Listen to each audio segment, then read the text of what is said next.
Hey guys, we're going to get right into the show in just a second, but recently I've been making a lot of awesome new podcast friends, and I wanted to share some of them with you. So if you're enjoying this podcast, chances are you listen to other podcasts, so I want to introduce you to some awesome podcasts that you definitely need to check out.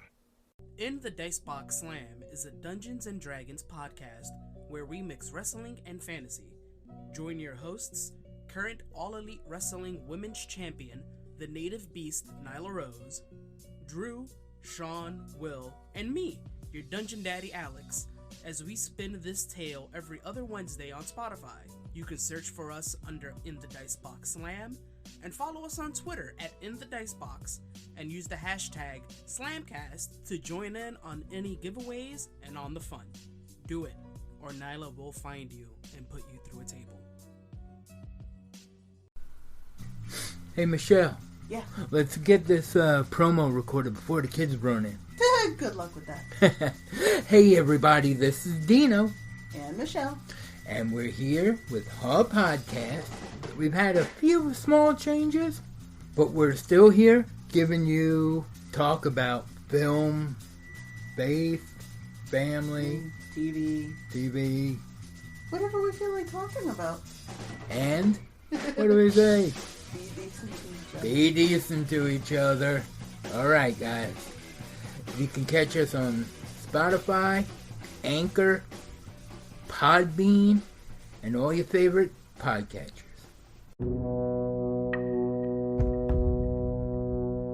Hi, I'm Tim. And I'm Phil. And this is Terror Tales. We are a weekly podcast show discussing our favorites in horror movies, music, and other melancholy media.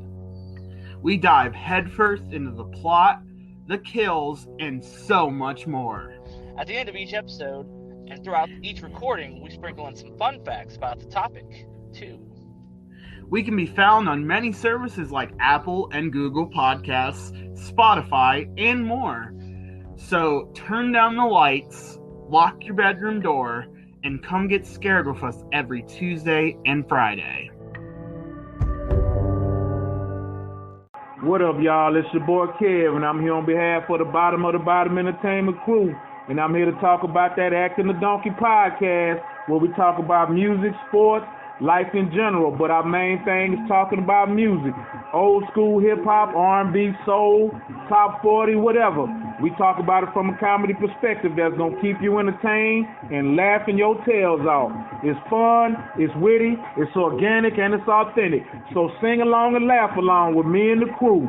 Jai Babyface, Sean from OHIO, and that boy Just Javal. And you can catch that Acting the Donkey podcast on Spotify, iHeart, Google Podcasts, Castbox, and all your social media platforms. This is something that you've been missing. We'll holler at you.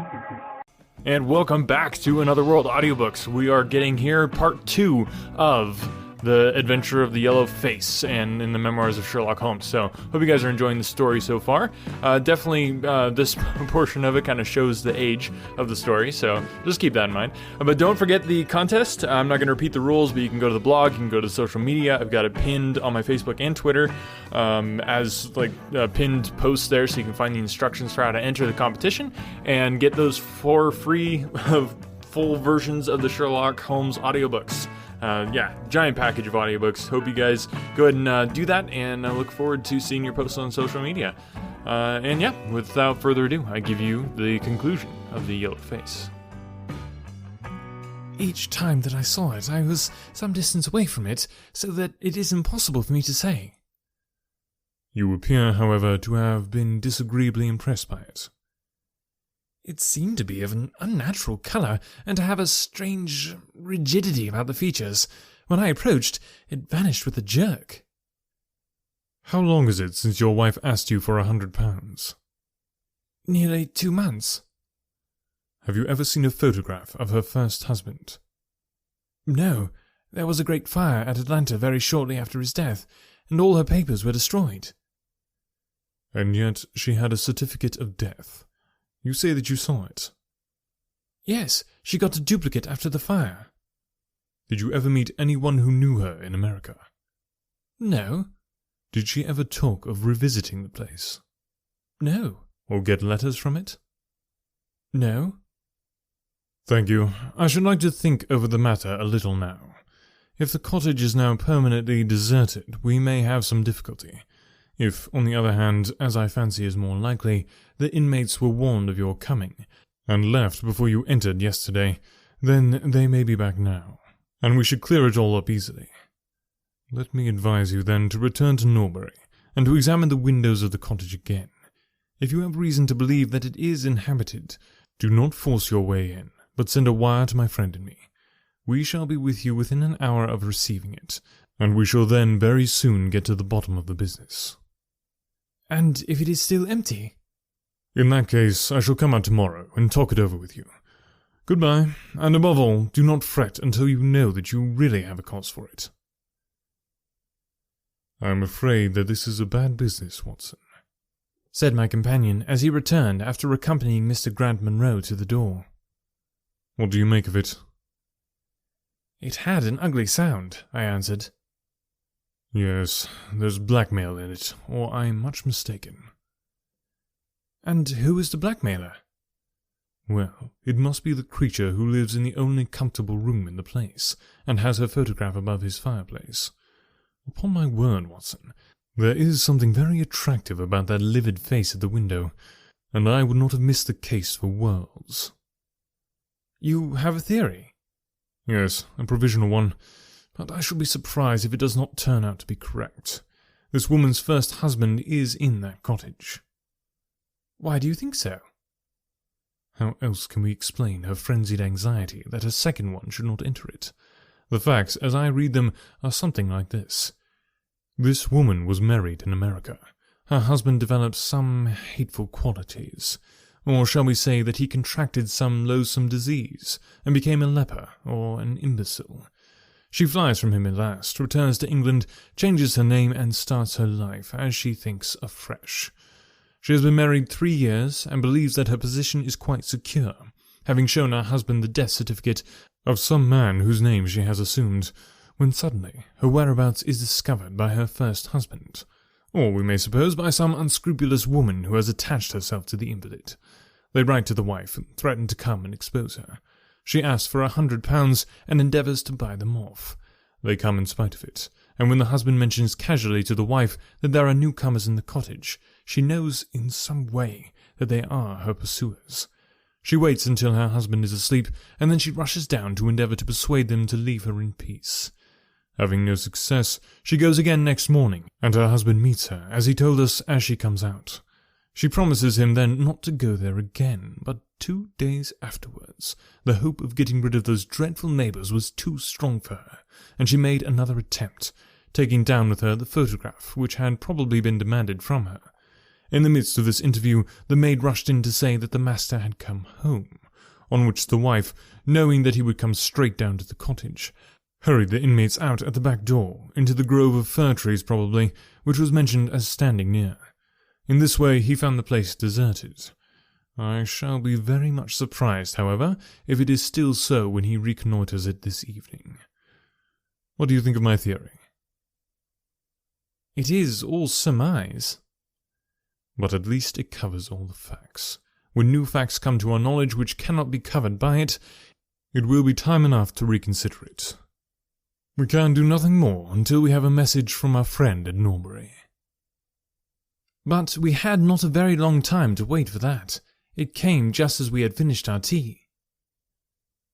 The cottage is still tenanted, it said. Have seen the face again at the window. We'll meet the 7 o'clock train and will take no steps until you arrive. He was waiting on the platform when we stepped out, and we could see in the light of the station lamps that he was very pale and quivering with agitation. "They are still here, Mr. Holmes," said he, laying his hand hard upon my friend's sleeve. "I saw lights in the cottage as I came down. We shall settle it now once and for all." "What is your plan, then?" asked Holmes, as we walked down the dark, tree-lined road. "I'm going to force my way in and see for myself who was in the house. I wish you both to be there as witnesses." "You are quite determined to do this in spite of your wife's warning that it is better that you should not solve the mystery?" "Yes, I am determined." "Well, I think that you are in the right. Any truth is better than indefinite doubt. We had better go up at once. Of course, legally, we are putting ourselves hopelessly in the wrong, but I think that it is worth it." It was a very dark night, and a thin rain began to fall as we turned from the high road into a narrow lane, deeply rutted, with hedges on either side. Mr. Grant Munro pushed impatiently forward, however, and we stumbled after him as best we could. "There are the lights of my house," he murmured, pointing to a glimmer among the trees. "And here is the cottage which I am going to enter." We turned a corner in the lane as he spoke, and there was the building close beside us. A yellow bar falling across the black foreground showed that the door was not quite closed, and one window in the upper story was brightly illuminated. As we looked, we saw a dark blur moving across the blind. "There is that creature!" cried Grant Munro. "You can see for yourselves that someone is there. Now, follow me, and we shall soon know all." We approached the door, but suddenly a woman appeared out of the shadow and stood in the golden track of the lamplight. I could not see her face in the darkness, but her arms were thrown out in an attitude of entreaty. "For God's sake, don't, Jack!" she cried. "I had a presentiment that you would come this evening. Think better of it, dear. Trust me again, and you will never have cause to regret it." "I have trusted you too long, Effie," he cried sternly. "Let go of me. I must pass you. My friends and I are going to settle this matter once and forever." He pushed her to one side, and we followed closely after him. As he threw the door open, an old woman ran out in front of him and tried to bar his passage, but he thrust her back, and an instant afterwards we were all upon the stairs. Grant Munro rushed into the lighted room at the top, and we entered at his heels. It was a cosy, well-furnitured apartment, with 2 candles burning upon the table and 2 upon the mantelpiece.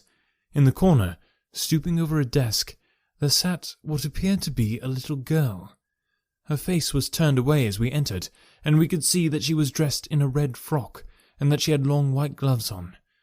As she whisked round to us, I gave a cry of surprise and horror. The face which she turned towards us was of the strangest livid tint, and the features were absolutely devoid of any expression. An instant later, the mystery was explained. Holmes, with a laugh, passed his hand behind the child's ear. A mask peeled off from her countenance, and there was a little coal-black negress, with all her white teeth flashing in amusement at our amazed faces. I burst out laughing, out of sympathy with her merriment, but Grant Munro stood staring, with his hand clutching his throat. "My God!" he cried. "What can be the meaning of this?" "I will tell you the meaning of it," cried the lady, sweeping into the room with a proud, set face. "You have forced me, against my own judgment, to tell you, and now we must both make the best of it. My husband died at Atlanta. My child survived." "Your child?" She drew a large silver locket from her bosom. "You have never seen this open." "I understood that it did not open." She touched a spring, and the front hinged back. There was a portrait within of a man strikingly handsome and intelligent-looking, but bearing unmistakable signs upon his features of his African descent. "That is John Hebron of Atlanta," said the lady, "and a nobler man never walked the earth. I cut myself off from my race in order to wed him, but never once, while he lived, did I for an instant regret it. It was our misfortune that our only child took after his people rather than mine. It is often so in such matches, and little Lucy is darker far than ever her father was. But dark or fair, she is my own dear little girlie, and her mother's pet." The little creature ran across at the words, and nestled up against the lady's dress. "When I left her in America," she continued, "it was only because her health was weak, and the change might have done her harm. She was given to the care of a faithful Scotchwoman who had once been our servant. Never for an instant did I dream of disowning her as my child. But when chance threw you in my way, Jack, and I learned to love you, I feared to tell you about my child. God forgive me, I feared that I should lose you, and I had not the courage to tell you. I had to choose between you, and in my weakness I turned away from my own little girl. For 3 years I have kept her existence a secret from you, but I heard from the nurse, and knew that all was well with her. At last, however, there came an overwhelming desire to see the child once more. I struggled against it, but in vain. Though I knew the danger, I determined to have the child over, if it were but for a few weeks. I sent £100 to the nurse, and I gave her instructions about this cottage, so that she might come as a neighbour, without my appearing to be in any way connected with her. I pushed my precautions so far as to order her to keep the child in the house during the daytime, and to cover her little face and hands, so that even those who might see her at the window should not gossip about there being a black child in the neighbourhood. If I had been less cautious, I might have been more wise, but I was half crazy with fear that you should learn the truth. It was you who told me first that the cottage was occupied. I should have waited for the morning, but I could not sleep for excitement, and so at last I slipped out, knowing how difficult it is to wake you. But you saw me go, and that was the beginning of my troubles. Next day you had my secret at your mercy, but you nobly refrained from pursuing your advantage. 3 days later, however, the nurse and child only just escaped from the back door as you rushed in at the front one, and now tonight you at last know all. And I ask you, what is to become of us, my child and me?" She clasped her hands and waited for an answer. It was a long 10 minutes before Grant Monroe broke the silence, and when his answer came, it was one of which I love to think. He lifted the little child, kissed her, and then, still carrying her, he held his other hand out to his wife and turned towards the door. "We can talk it over more comfortably at home," said he. "I am not a very good man, Effie, but I think that I am a better one than you have given me credit for being." Holmes and I followed them down the lane, and my friend plucked at my sleeve as we came out. "I think," said he, "that we shall be of more use in London than in Norbury."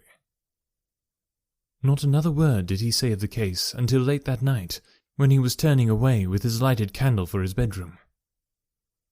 "Watson," said he, "if it should ever strike you that I am getting a little overconfident in my powers, or giving less pains to a case than it deserves, kindly whisper Norbury in my ear, and I shall be infinitely obliged to you." And there you have it. True Sherlock Holmes fans will know that the word Norbury holds a very special meaning. Alright guys, thanks so much for listening. Hope you are enjoying this so far. Like I always say, I do this for you guys, and just to see you downloading and enjoying the podcast just warms my heart. So, and yeah, if you want to get into the contest, that is heating up, definitely. And like I said, there's going to be 5 winners, so you have a really good chance of getting your name drawn. And, who knows? I might just send out some consolation prizes, which I can be pretty generous when it comes to consolation prizes. So don't think that, whatever in 5 chance of winning is not good enough, so I'm not going to do it. Go ahead and enter. You might be very favorably impressed as to how generous I can be for those people who aren't in that top 5 that actually win the Sherlock package. You might end up winning something else. So it's definitely worth your while to take a minute, leave a review, post on social media, and tag Another World Audiobooks, and I'll be getting in touch soon. Got another episode coming for you here next week. Remember, if you want to hear more content, the best way to do that is just to go to anchor.fm/anotherworldaudiobooks and click on support this podcast. Your support will help me be able to put more time into this and provide more episodes for you on a more often, longer episodes, all that good stuff. So go ahead and check that out if you want to. If not, just remember to share the podcast. Talk to you next time.